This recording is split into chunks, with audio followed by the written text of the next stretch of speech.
And here are the crypto top headlines. First up, Ripple CEO criticizes former SEC Chair Jay Clayton's comments. Next, Wall Street Journal corrects article misciting Hamas's crypto terrorism funding data. Also, first Bitcoin ETF trades $1.5 billion as GBTC discount echoes $69,000 BTC price. Welcome to Crypto Top Headlines, where there's no clickbait thumbnails or titles, and no speeches on my opinions, just bringing crypto's news to you. We are a new channel here on YouTube, and would greatly appreciate it if you would click on the like and subscribe buttons, as well as the notification bell. It does help support the channel, so thank you in advance for doing so. Now, on to these headlines. Our first top headline, Ripple CEO criticizes former SEC Chair Jay Clayton's comments. Clayton emphasized that regulatory agencies should introduce regulations and legal cases they believe will successfully withstand judicial scrutiny.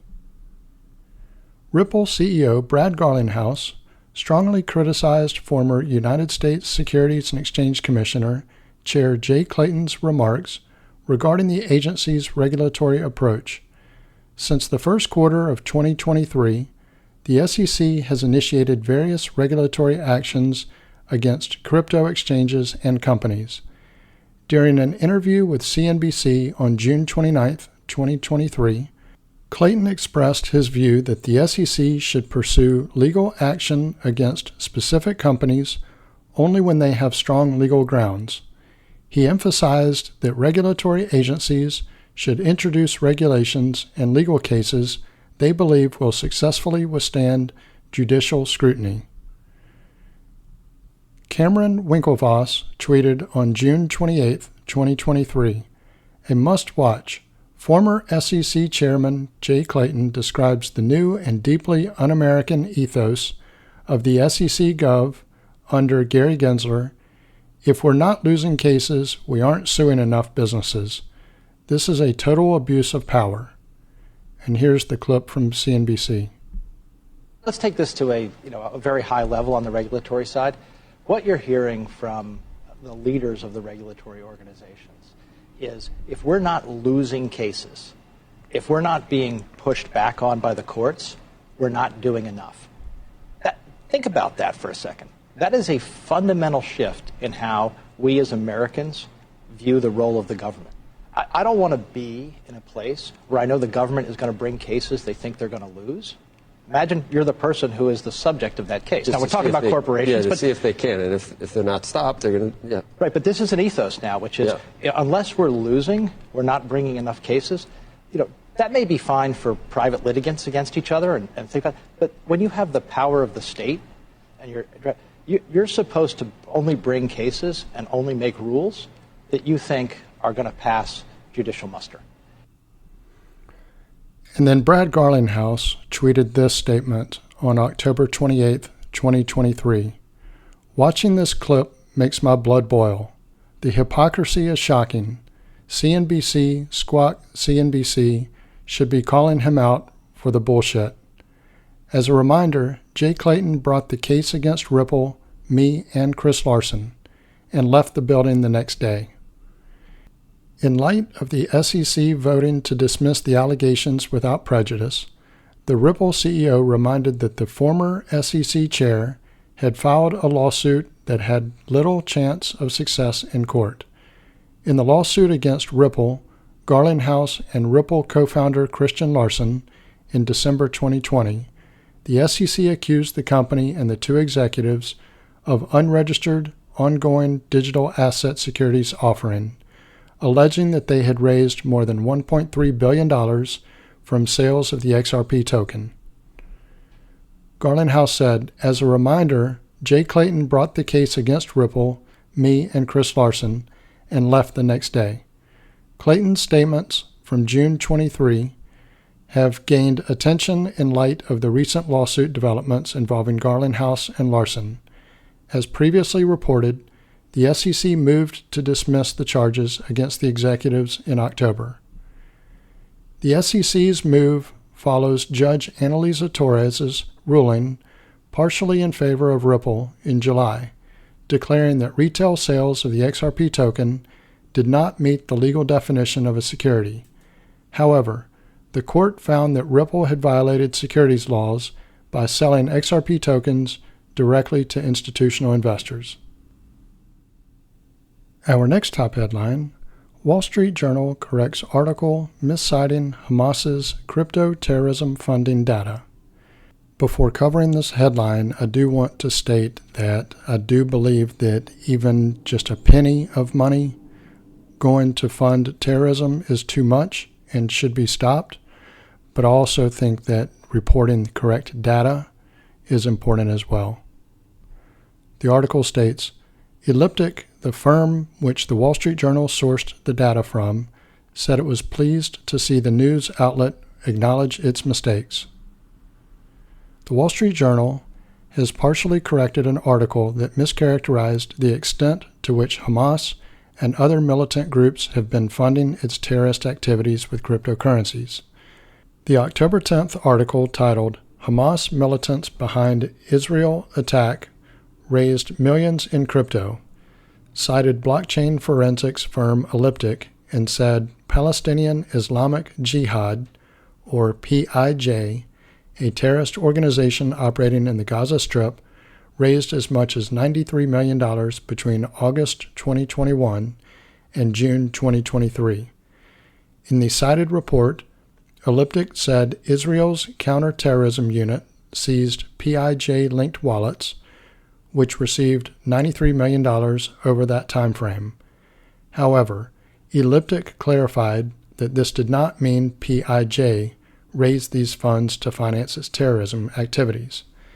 Research from blockchain forensics firm Chainalysis suggests only $450,000 of these funds were sent to a known terrorism-affiliated wallet. The Wall Street Journal's correction stated PIJ and Lebanese political party Hezbollah may have exchanged up to $12 million in cryptocurrency, far less than its initial $93 million figure. Palestinian Islamic Jihad and Hezbollah may have exchanged up to $12 million in crypto since 2021, according to crypto research firm Elliptic. An earlier version of this article incorrectly said PIJ had sent more than $12 million in crypto to Hezbollah since 2021, the Wall Street Journal said. The publication said it updated other parts of the article to include additional context about Elliptic's research. Corrections and amplifications.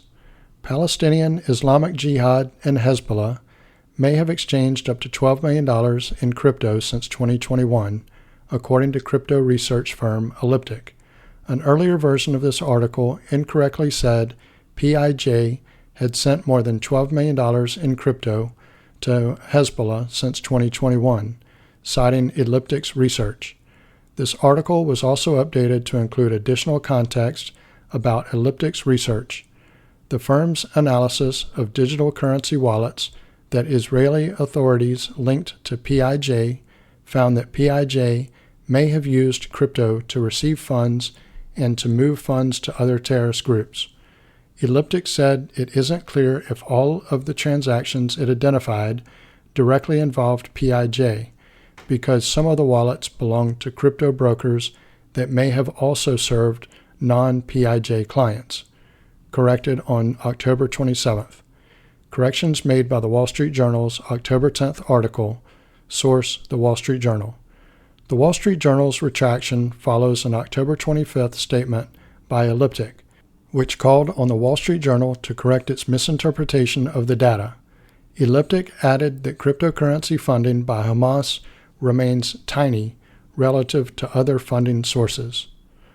On October 27th, Elliptic was pleased to see the Wall Street Journal acknowledge its mistakes, but said it would have liked to see it be more specific about its corrections. Elliptic tweeted, "We're pleased to see the Wall Street Journal issue some corrections to their article based on our feedback. While we would like to have seen them go further, we will continue to engage constructively." Coinbase's legal officer, Paul Grewal, also noted that the Wall Street Journal's opening paragraph is still framed as though cryptocurrency was the primary funding source behind Hamas's October 7th attack on Israel. Paul tweeted, "This is barely a correction. When your source maintains there is no evidence to support the Wall Street Journal assertions, saying the PIJ may have used crypto isn't just inaccurate, it's unacceptable." Wall Street Journal's lead still maintains that the funding supported Hamas attacks hinged on one answer, cryptocurrency. There's no evidence of that, and Wall Street Journal knows it. This is barely a correction, he added. Nick Carter, a partner at Castle Island Ventures, as well as several other prominent individuals in crypto, are now calling on the United States Senator Elizabeth Warren to retract a related letter backed by over 100 U.S. lawmakers written to the White House on October 17th. The letter cited the Wall Street Journal's misinterpreted data from Elliptic in an attempt to argue that cryptocurrency poses a national security threat to the U.S. and that Congress and the Biden administration should act swiftly before cryptocurrencies are used to finance another tragedy. Our next top headline: First Bitcoin ETF trades $1.5 billion as GBTC discount echoes $69,000 BTC price. ProShares and Grayscale lead a surge of activity in Bitcoin investment products, with analysis confident of implied demand for a spot Bitcoin ETF. Bitcoin institutional investment vehicles are seeing a major volume boost as excitement over possible United States regulatory changes take hold. Data resources, including Bloomberg, showed Bitcoin exchange-traded funds, or ETFs, and others nearing record weekly inflows. BITO GBTC trade $2.5 billion, hints that the U.S. might soon allow a Bitcoin spot price-based ETF have not only impacted BTC price action, the surrounding ecosystem has benefited in kind. In addition to exchanges and mining firms, embattled institutional investment options are also seeing a resurgence in demand. As noted by Bloomberg senior ETF analyst Eric Balchanas, at least two household names saw notable volume in the trading week through October 27th. Among them was the ProShares Bitcoin Strategy ETF, BITO, the first futures-based ETF to get the green light in the U.S. in 2021. BITO traded $1.7 billion last week, second biggest week since its wild week one, Balchanas wrote in part of commentary on X. He noted that the stalwart Grayscale Bitcoin Trust, GBTC, fetched $800 million in volume, helping reduce its discount to the Bitcoin spot price to two-year lows. That's $2.5 billion, top 1% among ETFs, into two less desirable methods versus spot for exposure, while we think spot ETFs unlikely to set records on day one. Clearly there's an audience, the X post concluded.